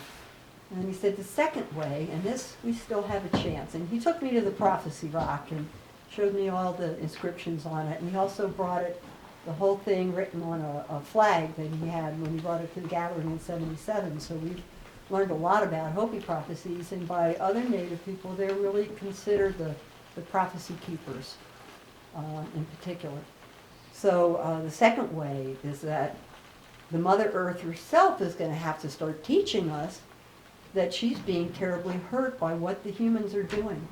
And that at that time we would start seeing really unusually strong storms and that there would be, the environment would change and global warming. He didn't use that term, but basically definitely that things would be going up in the air and in the airplanes and all the pollution. The Dene grandmothers I worked with, they taught me that the coal, you know, well, the earth is a living being, just a body just like us. And grandfather taught me that as well, and I knew it as a little kid. And she said that the coal is the liver of the Mother Earth. And you think about that, the coal, they use charcoal to purify water. So the coal is the liver. Uranium is her lungs. And, you know, our liver and our lungs are really important. You know, if we have chunks of them taken out, we're going to start getting sick. So, you know, we really have to take care of Mother Earth. And that as these things started happening, that there would be people who go, whoa, look at this, and get it right away. Like probably everybody, each one of us here in this room have been working on this most of our lives. And so as Mother Earth was teaching these things, that the people who really were paying attention and wanting to do something about it by living their lives in a sacred way, by living their lives in a way where they weren't taking more than they needed, and, you know, living simply and with the earth. This is a lot of what we all have been doing. That eventually, as things, and in part of the prophecy, it would get bad, it would get worse and worse and worse. And so maybe we're here at the worst part of it, I hope. But when it got to this point, where there's just wars everywhere, and, you know, all this deception and horrors by the leaders and whatnot, that at that time, if there was a small group of people who were committed to doing this and living in community, using alternative methods, that people would get desperate, so desperate over the world, they would be looking for something other than what was happening, that was not allowing them to care for their children and be healthy. And that there could be a real movement towards people starting to say, hey, I want to do something like this too. Can I join your community, or can I start something like this, or can I work for Organic Valley? And that this would be the opportunity we'd have to bring the earth back into her health. And this is what we have to do right now. Because the third way is not so pleasant, and that is this third great earth-shaking event that's about ready to happen. The first two on the prophecy line are World War I, World War II, and we're right before the third one. So, and there's a line for the sacred simple path that shows an old man with his planting stick and corn plants growing, and that's the traditional, healthy, spiritual way. The other way on the Prophecy Rock is a zigzag path to annihilation, which just stops. And that's led by these 4 figures who are very strong. They're very clever. They're very strong. And they're united. but they're also very greedy and very, very out of balance. And that we would know them because their heads would not be attached to their bodies. And on the rock, their heads were not attached to their bodies. But he told me, somebody came and scratched necks on them. He said, that wasn't there. When I was a boy, there were no necks. And that's how the prophecy was. So I also see this as what's going on with the people who don't understand. There's just like a disconnect. And some of this could also be unfortunately, the methamphetamine is one of the things that fuels this pipeline industry, and the fracking, and has caused a lot of disappearance and kidnapping of young Native women and all of this. So we have a big job to do, but we can do it. We can do it, and we need to do it, and so that's what we're up to. Because if we're not successful, the earth, life on earth, not the earth herself, but life on earth will be destroyed by either nuclear holocaust and or environmental collapse. But there would still be 1 or 2 peaceful people left to be seeds of the future. So David said, we will work as hard as we can, we'll do everything we can, and then even if the third thing happens, at least we know there'll be a couple peaceful people to survive to start that new civilization sometime in the future, and that the earth herself would at that time be able to heal herself. So, that's some consolation, but I kind of like the second way. Any questions, or anybody have some comments about their comment? Yes? I've heard that there were some plans or a dream of building an eco-village. Is anything happening with that? Oh, this is what happened.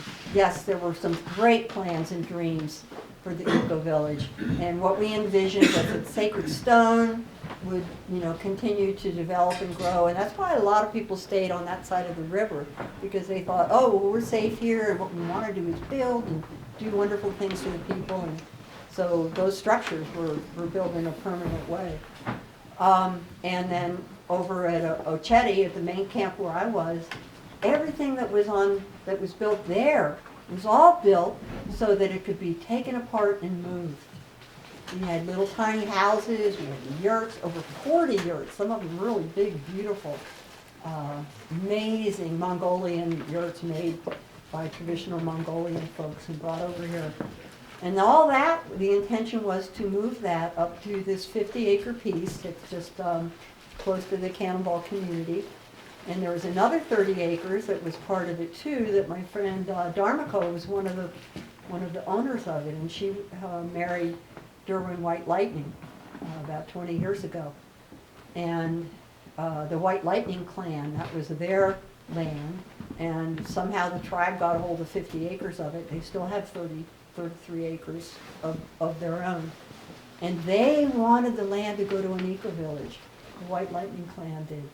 And the tribe said, oh yeah, this is what we're going to do. We have this wonderful piece of land here, and we'll plow a road into it. We'll clear off some of the snow. You guys can start, moving your structures up here to build this community. And then there's another group of people who'd raised a whole bunch of money, and we're all ready. We had solar panels. We had, all kinds of things that could have been moved over there. And our desire was to do this work with the tribe, with the youth, teach them, work together to learn how to do alternative energy and alternative building, and that everything could just go right over there. And that was begun. Joe, who did an amazing job with building like crazy, he started building these little houses that were, they just fit on the back of the trailer, so they were like 15 by 8 feet wide. You build one of them, 2-story, and move it there onto the land, and then you go back, build another one, the other half of it, move it up there, put the two of them together. There's a building, that'd be the first kitchen or bunkhouse. So that was all in process. That was happening. That was starting to happen. And then at the Cannonball District meeting, which I was a part of, let's see, early January, they decided, the Cannonball District, that we were not welcome anymore. And we were visitors. We were on the list of the things for their meeting that night. And there had been we were in this little back room for the media crew. And then there was a gym and there were shower houses, and that was part of the building where the post office was next, and then the senior citizens and the local tribal headquarters were used, part of the senior citizens. And there had been, I wasn't there, I was in Bismarck because I had a car broken down for a couple days. But there was they hold 3-day wakes there, which are really neat. And we had one right after Christmas, it went great.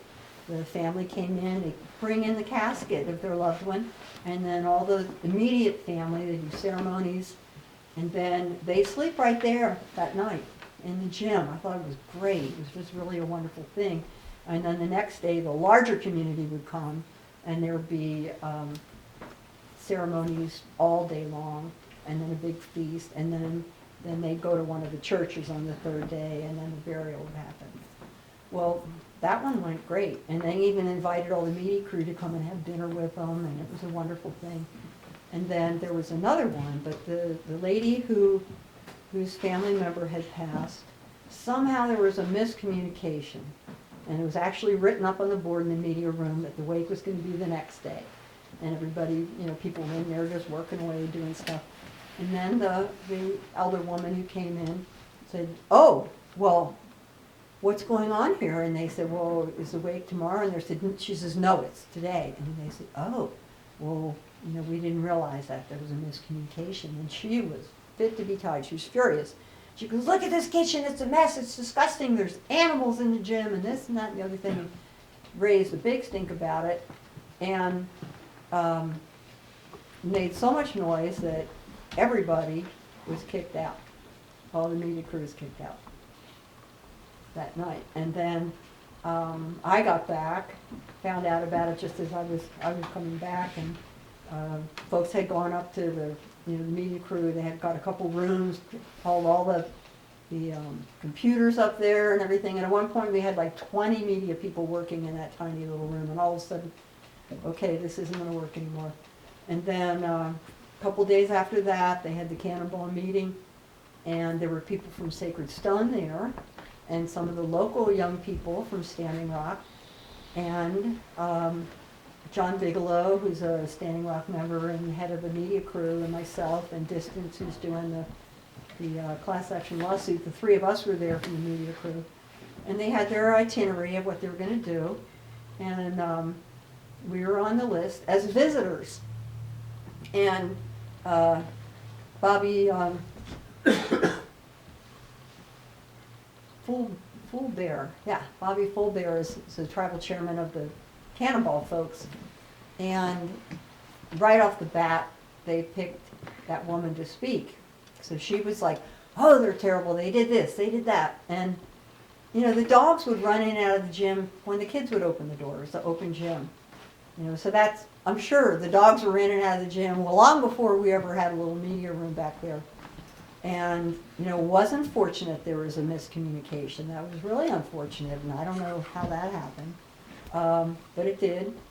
And, the kitchen was really filthy before we got there. I mean, it was just loaded up with, mice turds on the counters, and the sink didn't work, and the oven didn't work, and there was no refrigerator, and we were trying to put it together just to be able to cook a little something a couple months before when we got there. We were just got the pipe fixed under the sink and cleaned things up, and then somebody came in and they said, "Hey, guess what?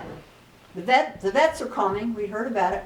They said the first bus load will be here in 15 minutes. You guys are going to feed them and take care of them in the gym. We're like, "Oh, thanks for the notice." And we couldn't even feed ourselves, much less. But anyway, we did the best we could with what we had, and we worked 24/7. And a lot of those, the video photographers, they'd have to edit all night long. Sometimes they worked 5 days and nights with hardly any rest at all. So we're all working so hard for everyone. But during this meeting, they didn't let us say a word. We weren't allowed to say a word. They just let, this one woman just go on and on and on. And also, we found out later that a lot of the people in the community didn't even know that this meeting was happening. They weren't invited, and it was just mostly the people that were against the water protectors.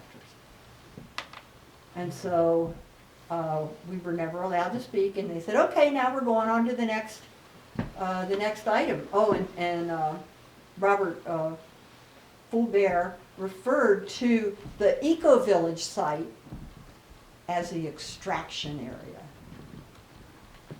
So it was no longer a place where we're going to be able to move all those great structures and alternative energy and work with the folks. We were being extracted. We were being extracted from the camps there and extracted from Standing Rock. And it was devastating. But that's what happened. And then he went to Dave Archibald, the chairman of the Standing Rock Tribe, and said, will you support us? Oh, and then he said, well, we're going to have an executive meeting now. We want all you visitors to leave. So we left the meeting, and then the 10 of the members were there, and they all voted they wanted us all out. And so he asked Archibald to support, will you support our Cannonball district? And he said yes. And that's when the tribe said, y'all got to go. And it wasn't about the flooding. First it was like, oh, we're so scared you're going to get hurt or you're going to drown or this and that and everything. So that was just another scam. And that's what happened through the visions of the eco-village and keeping Sacred Stone and continuing to build there on Ladonna's private land. So that was really unfortunate. Question, can you speak a little more about the support of the veterans? That seemed very, at least energetically significant. They what? It seemed energetically at least significant, watching it from way over here, but how was it out there? It was wonderful. I loved having the vets there, and so many of them were Native American veterans. So we were all in the gym together. There were hundreds of us in there. And my daughter and I were sleeping up on one of the benches, and one of the vets, elderly vet who was handicapped, he set up his cot right down below us, and all the other vets were over on the other side, and he was really cute. I liked him a lot, and before we went to bed, he says, well, I'm going to serenade you tonight. And we're like, oh, okay. So Angel and I get up in our bunks, and when he went to bed, he had the loudest snore of anybody I've heard in my life, and that's why all the vets were on the other side. But we had earplugs, and I really liked them, so I wasn't going to move. We had a great time with them. They were fabulous. And there was some confusion because I think a lot of them never got further than Fort Yates. I don't know if they even actually came down to where we were. And there was some confusion, and especially, I was at the 5th, what was the date where? 5th, the vets are going to be Yeah, well, the vets came, because the 5th was when they were supposed to bring the troops down to run us out. And they came to be a buffer between the elders, the youth, and the police and us. And they wrote that up very publicly of what they wanted to do. So I'm sure they were trying to think, well, how are we going to diffuse this thing? And If I can add something about yeah, that. yeah. That was a huge storm that day. Mm-hmm. So, I mean, there was a kind of an agreement between, that I think what happened is, I'm positive what happened is the DAPL, organ, hierarchy or whatever, said to them, DAPL, we call DAPL, including the police and National Guard, it's all part of the DAPL. So they had an agreement that with the vets there, they weren't actually going to do anything. That the vets could bring, you could be up there and they were going to stand back. And that's what happened. So we all went on a bridge that day, and I thought we were actually going to go to the right to the site, but it didn't happen that way. There was all this you know, all these kind of troops there, and they're all leading us, and we all went there and we did prayers and sang songs and cuddled up like this, because it was cold. It was really blowing a blizzard, and we couldn't even see 5 feet in front of us. And I remember that. It was totally, everybody was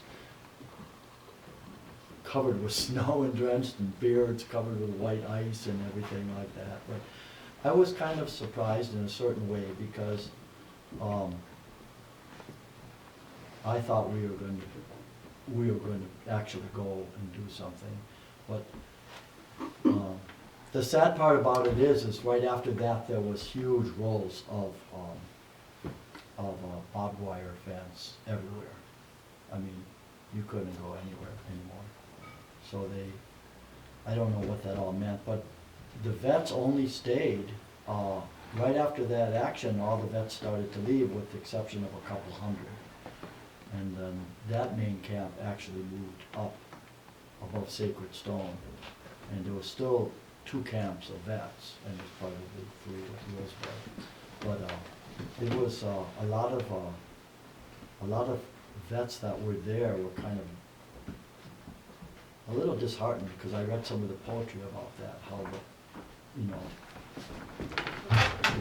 everyone came, and then all of a sudden everyone's gone. So. Can I add something It's to still a that? mystery to me exactly what really happened or who pulled what strings. Yes. I just want to say that, can I add something to that? Because I was there, and one of the main things that happened with the vets being there too was they made that announcement on Saturday about that, the easement, there was a hole, we were gonna get the environmental summit. That was also that same weekend. So that was that Saturday before that storm. So that was that's what popped that energy. I mean, we got hit with tens of thousands of vets that came in, and it was really powerful. I mean, waking up at 6 a.m. to revelry to the trumpet across the river was like one of my favorite, most powerful moments of being there, But then that Saturday was when everyone got excited and we won. I mean, within 5 minutes, my stuff's blown up and everyone back home is going, oh, you won, blah, blah, blah. And that's what happened. I mean, it diffused it because they knew better. They knew that if it actually happened, then the storm hit. So the combination of that diffusing announcement and the storm coming, the vets felt they had done what they came to do, which was, a really great tactic on the part of DAPL and the government. But And quite a few of them came back afterwards Mhm. again, too, when they realized wow. that that wasn't actually the thing. Correct. But it was great to have them there. I mean, it was really powerful to see them together. How many of them had been disheartened because of war, and had had such a horrible experience and felt isolated, and to come back together and do what they really felt they were supposed to be doing as soldiers, which is being there with us. So, I mean, so many of them just came and just brought stuff, from food, and just brought gifts, and they were just really humbled to be there. And so I felt like it was one of the most powerful times. And if I could share something about vets, now that I'm thinking about it. On Thanksgiving, I tend to take some people back to the reservation, so I was gone 5 days. But when I was there, somebody emailed me and said, there's a vet walking from Mobridge? No, he was, it's one of the reservations in Oklahoma. And then he was in Omaha at the time. And so he had already walked like 200 some miles. And he was gonna walk all the way to the Standing Rock, but he wouldn't have made it by the 5th. And, she asked me, can you give him a ride? And I says, sure. So I drove down to Omaha, because I was like 77 miles north of there. And I drove down, picked him up, and came back. And when we got to that guy was, he served 2 times in Afghanistan, and he was hit by shrapnel and pretty bad, so he had to leave. But even though he spent months in the hospital, he's in the National Guard now, in the present. So when I picked him up, he was still an active member of the National Guard. And then when I drove up there with a car full of people, and then he said, can you please drop me off before we get there? So I dropped him off like that. There's a little gas station, what was that called? Pit stop. A pit stop, so it's like 2 miles or 3 miles. So we walked the rest of the way in. And then That guy was amazing. He was just beautiful. Anyway, that's the kind of vets. You know, everybody was amazing. And afterwards, there A was. lot of women too, and a lot of native women from the Southwest. I ran into all kinds of people that had new friends that I knew down there. Wonderful Marine woman veteran. Oh, we just really hit it off. She was great, and she showed us a picture from the Albuquerque Journal of their battalion facing off with the DAPL guys, and it had all the pictures of them.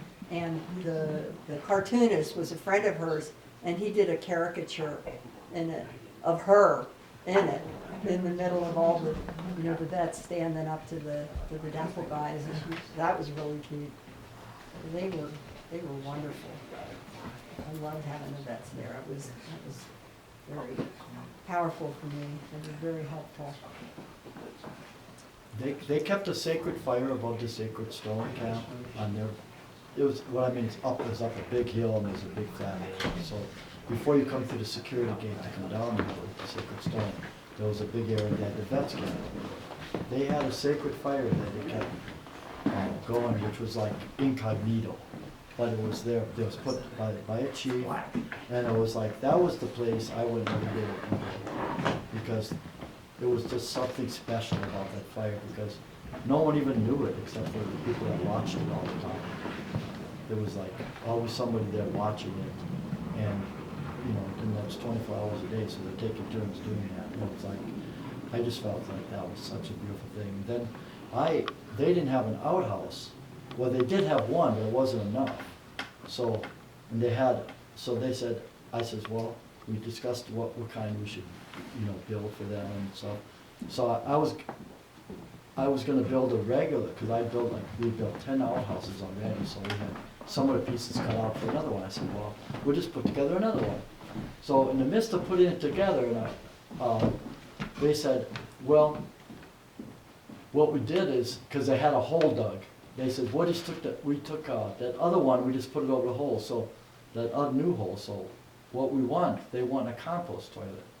I says, oh, okay, I can do that. So I had to think about it, but I ended up making a compost toilet, and it worked out really good, and I was so proud of it, actually. And just thought I'd share that, and I wrote something real special for the vets on it. And yeah, I really was moved. I used to go, then I didn't know about that until that fire was up there. Then I started going up there every day to like carry some wood in there, just get part of their community, because I didn't know you could just go into the vet's place, but they were so welcoming. Once you went there, then you realized I could go here every day and just, you know, they offer you coffee or food or whatever. They were just like, really, it was amazing. Very open. Yeah. One thing I wanted to throw in before we finished up was there's a couple, to stay in touch with what's going on now, there's a couple good, mostly Facebook sites that I just wanted to share with you, and I'll mention them here. One of them is called Standing Rock Stories, and this has been put together by Lolly B., who's a wonderful counselor, the trauma counselor. So you could go to Standing Rock Stories, and they're just a whole bunch of great things, and some of them current. Digital Smoke Signals, that's Myron Dewey, and he just was awarded top honors for drone photography for the year about a month ago. So he was honored with his work with the drone photography. Amazing man, tenacious. And then you could also go to LaDonna Brapel Allard's site, because she's putting up things almost every day.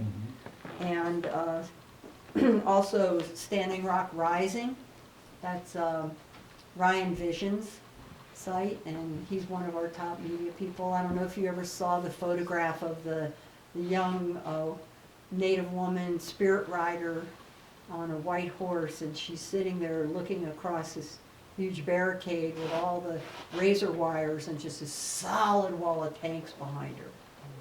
You ever seen that photograph? Actually, it was in Newsweek, and he may get a Pulitzer Prize for it. It's a very, very powerful one. So you would see that if you went to his Facebook site. And he's also, right now, he's going through 40,000 photographs that he took at Standing Rock. He's going through them and getting them all ready for the archives.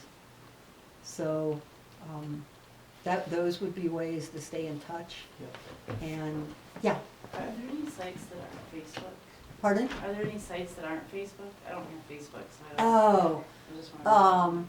you could go, I'm pretty sure OchetySaquinCamp.org. I believe that's still up and running, and if it's not, they'll refer you to what else might be there. SacredStone.org also has a web page, Thank you. although, I mean, they don't have too many recent articles, Yeah. it's all, Well, older stuff. Can you One get thing- YouTube?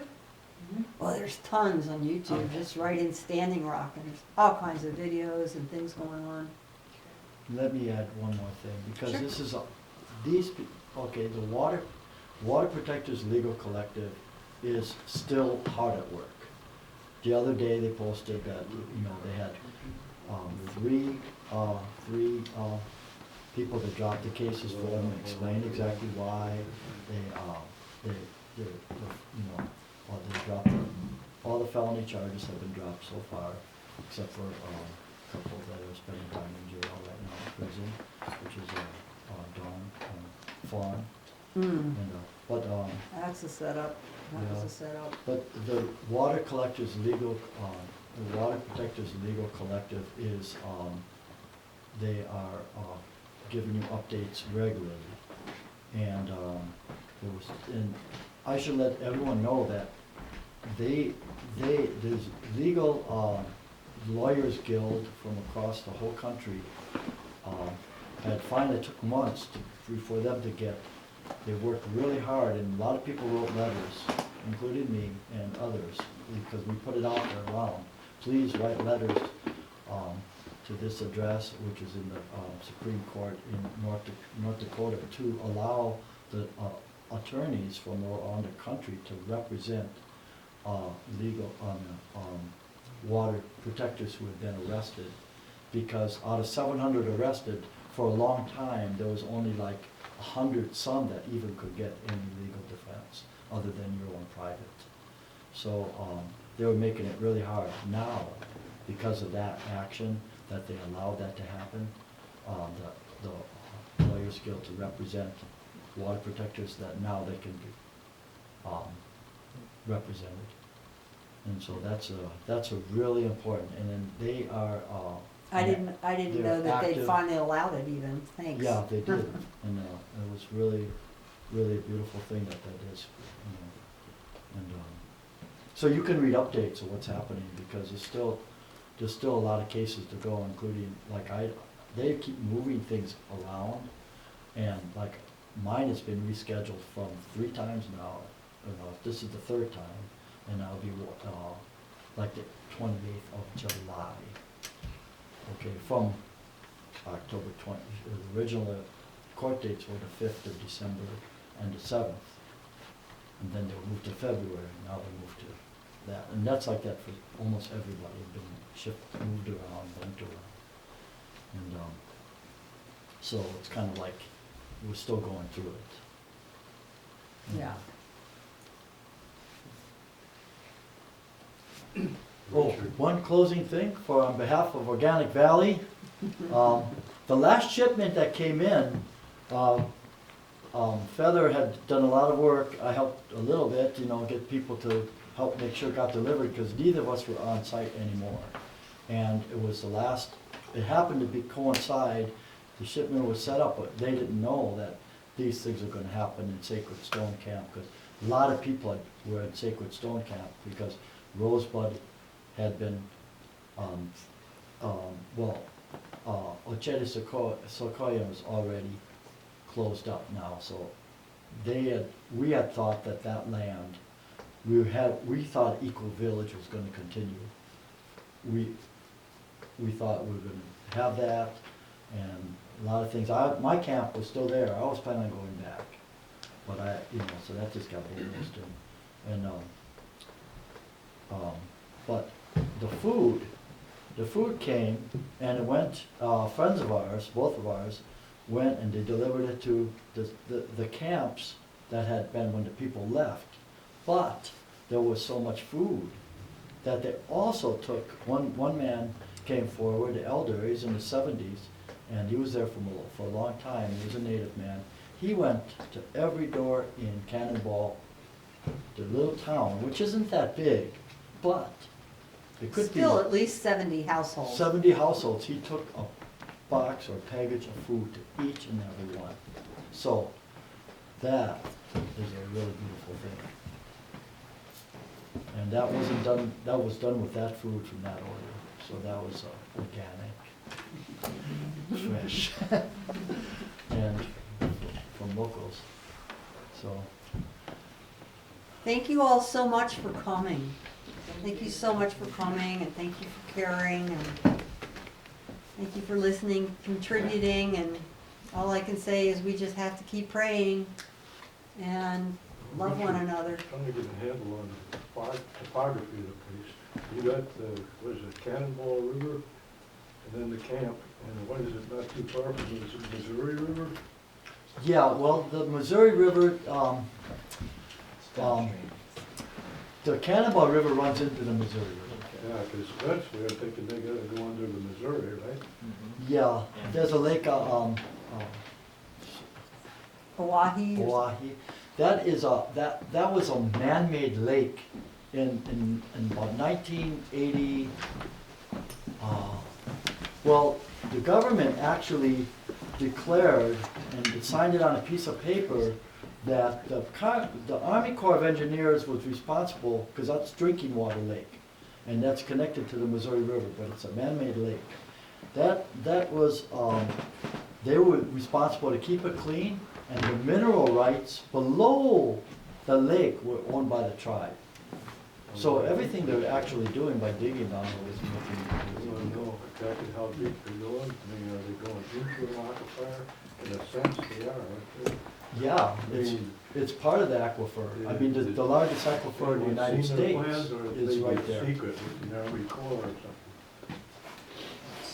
See, I got the figure right, because it's no secret, they're hardly bashful. The Alberta to Houston, hook up Alberta with the refineries in the Gulf Coast. And I think it's something like 500,000 gallon barrels a day. Yep. And they're gonna pump that under the Missouri River. Yep. Yep. And Mississippi River and subsequent rivers. One thing about that tar sands is, it's not just one pipe like that, because they have to return the tar sands is so thick, they have to thin it out. Yeah. And what they do is they thin it out with these chemicals, and they send it down to the place, and they extract those chemicals and they send them back. So it's got a pipe going one way and a pipe going another way, but I don't know how it's set up. The dirtiest By oil looking on at it, earth. it's like One one like a pipe. fracking well. All those carcinogens, that incredible amounts of water too. Yeah. And it's very, very gritty, and it just grates on the inside of the pipes. It just sands them off and wears them down really fast. It's not good stuff. And there's a corridor of 4 pipelines. The 5th one is proposed going right through the heart of Wisconsin. Between 66 would be the 5th pipeline going through that, and that's pumping 3 million gallons of oil per day, 3 times more than the Keystone XL ever would have. That has way less media attention. Bill Greendeer, who lives not too far away from here, actually walked the whole 520-mile corridor. This summer there's going to be a ride, a horse ride along the corridor with Honor the Earth. So there's a lot of, we're trying to be some attention drawn to that as well. Thank you. There was just a 6-acre mound group discovered and just recently recognized by the State Historical Society along that route. So hopefully they'll have to get a hold and have some more permits if they want to actually put this 5th pipeline in, because it already goes right through the mound group already. Yeah, there's 2 new ones coming across the border of Montana, into Montana from North Dakota. I mean, they're everywhere. And actually, I walked 2 days with them, Bill Greendeer and Julie. Julie. I learned so much from them people about this whole thing. And it was, I had run with the youth initiative when there was youth, indigenous youth, when they were running down to Omaha from the Standing Rock. But I didn't really know a whole lot what was going on. I knew about the Keystone Line, but I didn't know what was going on up there. But I ran with them. And I prayed really hard, and because I couldn't run that far. I ran 10 miles, and I was like, to keep up with them and everything, I learned by praying really loud, like in a sweat lodge, you couldn't keep up. And I was like, oh my goodness, all of a sudden my eyes were there. But then after that, I went directly from there, and I walked on that walk with Bill Greendeer and Julie, and I was like, they really taught me a lot. I only had 2.5 days, because I used my bike to catch up with them, and then we put on my car after that and drove back to my car and put on. But walking with them was really educational. So if you want to know anything about them, you could contact them. They're local people here. And, well, Say the words for Water is Life again. Minnie Wachoni.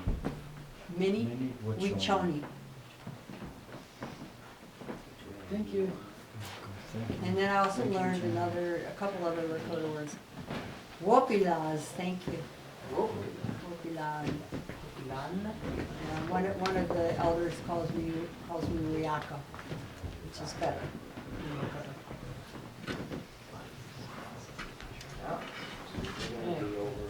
Last of the hardcore. All right. All right, thank you. Thank you.